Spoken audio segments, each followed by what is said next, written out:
Hello guys, welcome back to my channel RX Pharma Chat. How are you all? I hope you all are fine and fit in your homes.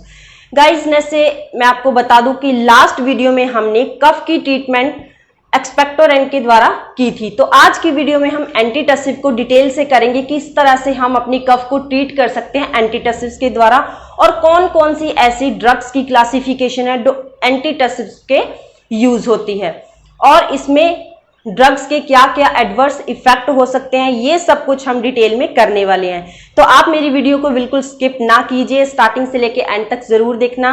तो चलिए video को start करते हैं। So guys, सबसे पहले एंटीटसिव्स क्या होते हैं जिनको हम कफ की ट्रीटमेंट के लिए यूज करते हैं, उनको कहते हैं एंटीटसिव्स। ये डायरेक्टली हमारे सीएनएस के ऊपर एक्ट करते हैं। सीएनएस मतलब सेंट्रल नर्वस सिस्टम के ऊपर, और इनका मैकेनिज्म ऑफ एक्शन क्या होता है, ये हमारे टसल इम्पल्सिस को रिड्यूस करके वर्क करते हैं। ये टसल इम्पल्सिस हमारे पास क्या होती हैं, ये कफ इम्पल्सिस होती हैं जो हमारी कफ के लिए रिस्पॉन्सिबल इम्पल्सिस होती हैं। ये ड्राई और नॉन प्रोडक्टिव कफ में यूजफुल होती है, मतलब कि बलगम वाली खांसी के लिए इसको यूज नहीं किया जाता है। नोजिया, हेडेक, ड्राउजीनेस जैसे साइड इफेक्ट इससे प्रोड्यूस हो सकते हैं। क्लासिफिकेशन, कौन सी ऐसी एंटीटसिव ड्रग्स हैं जिनको हम कफ की ट्रीटमेंट के लिए यूज करते हैं। सबसे पहले अपॉइड एंटीटसिव्स, नॉन अपॉइड एंटीटसिव्स और एंटीहिस्टामाइंस। अपॉइड्स एंटीटसिव्स में हमारे पास है कोडीन और फोलकोडीन, एंड नॉन अपॉइड्स एंटीटसिव्स में हमारे पास है नोस्कापाइन एंड डेक्स्ट्रोमेथोर्फन।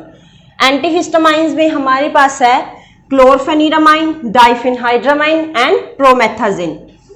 वैसे तो एंटीहिस्टामाइंस बहुत सारी ड्रग्स होती हैं, लेकिन ये जो 3 ड्रग्स है इनको ही कफ की ट्रीटमेंट के लिए यूज किया जाता है। इनका मैकेनिज्म ऑफ एक्शन क्या होता है, ये सिडेटिव और एंटीकोलिनर्जिक इफेक्ट के द्वारा ही कफ को ट्रीट करते हैं और ये एलर्जिक कफ में यूजफुल होते हैं। इनका कोई भी कफ सेंटर के ऊपर इफेक्ट नहीं होता है, ये कफ सेंटर को डिप्रेस करके वर्क नहीं करते हैं और इनका कोई भी एक्सपेक्टोरेंट एक्शन नहीं होता है। नेक्स्ट है गाइस हमारे पास कोडीन।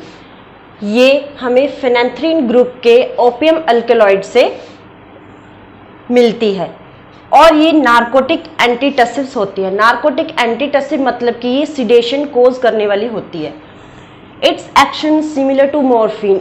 जब ये लेस पोटेंट होती है तो ये मॉर्फिन की तरह सेम एक्शन देती है। ये इसका एक्शन सेम होता है मॉर्फिन की तरह, और ये हमारे कफ को 6 आवर्स के लिए, 6 घंटे के लिए सुप्रेस कर देती है। एनाल्जेसिक और कॉन्स्टिपेशन इसके लेस इफेक्ट होते हैं और इससे टॉलरेंस और एडिक्शन जैसी प्रॉब्लम नहीं होती है इसके कॉन्टिन्यूस यूज से। सो गाइस, ये मार्केट में कोडीन फॉस्फेट सिरप में अवेलेबल होता है और 4 to 8 ml इसकी ओरली डोज होती है। इसको ओरली एडमिनिस्टर किया जाता है। सो गाइस, नेक्स्ट है हमारे पास फोलकोडीन। इसका जो एक्शन होता है वो कोडीन की तरह सिमिलर होता है।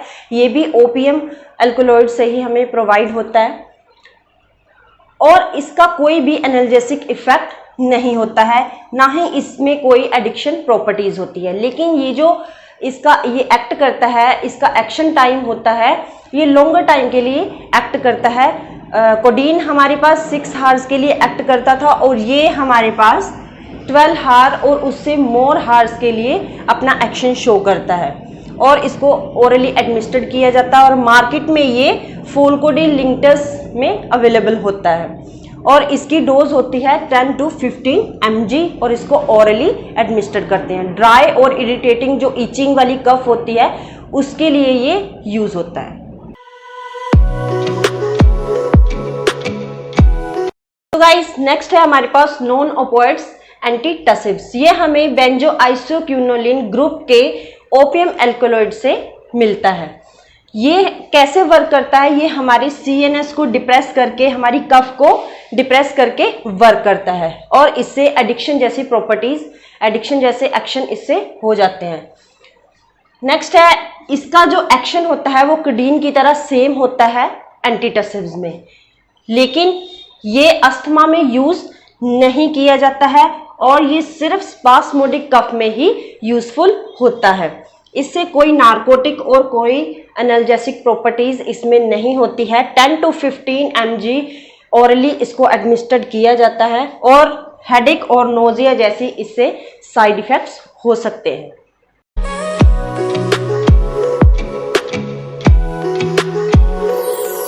नेक्स्ट है गाइस हमारे पास डेक्स्ट्रोमिथोर्फन, नॉन ओपियोइड्स एंटीटसिव के अंडर जो ड्रग है, ये एक सिंथेटिक कंपाउंड होता है और जिसका डी आइसोमर होता है वो रिस्पॉन्सिबल होता है एंटीटसिव एक्शन के लिए और ये सेंट्रली एक्टिंग करता है। लेकिन जो इसका एल आइसोमर होता है वो एनाल्जेसिक प्रॉपर्टी के लिए रिस्पॉन्सिबल होता है और इसमें किसी तरह की कॉन्स्टिपेशन और एडिक्शन प्रॉपर्टीज नहीं होती है और म्यूकोसिलियरी जो फंक्शन होता है इससे अफेक्ट नहीं होता है और इससे नोजिया और ड्राउजीनेस जैसे एडवर्स इफेक्ट हो सकते हैं।